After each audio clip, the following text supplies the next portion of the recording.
raxmatullaahi wabarakaatu dhammaan bulshooyinka Soomaaliyeed aad iyo aad baan idin salaameynaa meel kastoo aad joogtaan. Halka waxaan idinku soo gudbin doonaa productiga amba wax soo saarka shirkadda Forever Living Product, qaybteeda caafimaadka gaar ahaan qaybta macaanka. Qaybtan macaanku sidaynu ogsoonahay macaanku dhibaato badan ayuu keenaa caafimaadka qofkii oo dawadii qaadanaya caadiga ahayd ayaa waxay imanaysaa inuu macaankiisu kaco. Kicitaanka badanna hadhow dhibaatooyin iyo cawaaqib xumo badan uu keeno qofka. Ay noqonayso inuu keliyuhu xanuunaan, neerfuhu xanuunaan iyo dareenku, indhuhu wax noqdaan, keliyaha dhibaato badan ka timaado, cawaaqib xumo uu qofka soo gaarsiiyo. Supplementary-ga amba productiga Forever waa kuwa ka caawinaya qofka inaanu macaankiisuna ka kicin, dhibaatada iyo cawaaqib xumadu macaanku keenayana ka hortagid wanaagsan sameynaya.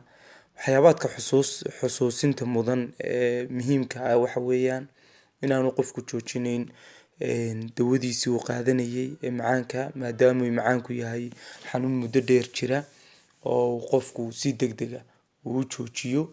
Haddaba wuxuu qaadanayaa isagoo kuwiisi qaadanaya ayuu productigana uu qaadanayaa.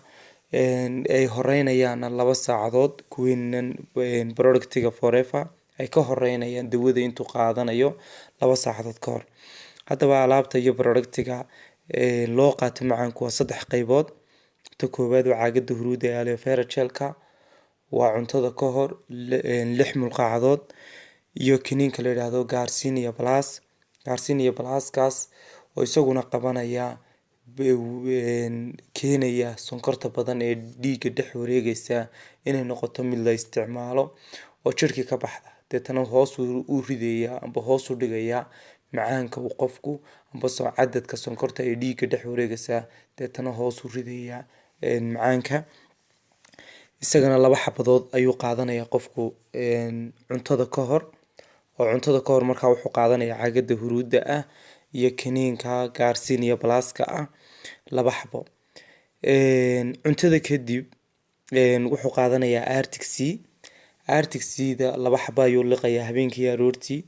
Arctic Sea-daas waa omega 3, waxay u wanaagsan tahay indhaha, maskaxda, xididada iyo wadnaha.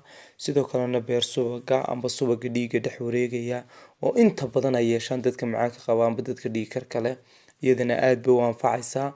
3daas oo wada socda waxa weeyaan waa qaybta kidka amba qaybta loo isticmaalo macaanka, kaasoo run ahaantii wax badan qofka caafimaadkiisa ka qayb qaadanaya, cawaaqib xumada iyo dhibaatooyinka uu keenayo macaankuna ka hortagaya.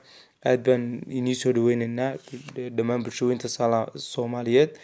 Assalaamu calaykum waraxmatullaahi wabarakaatuh.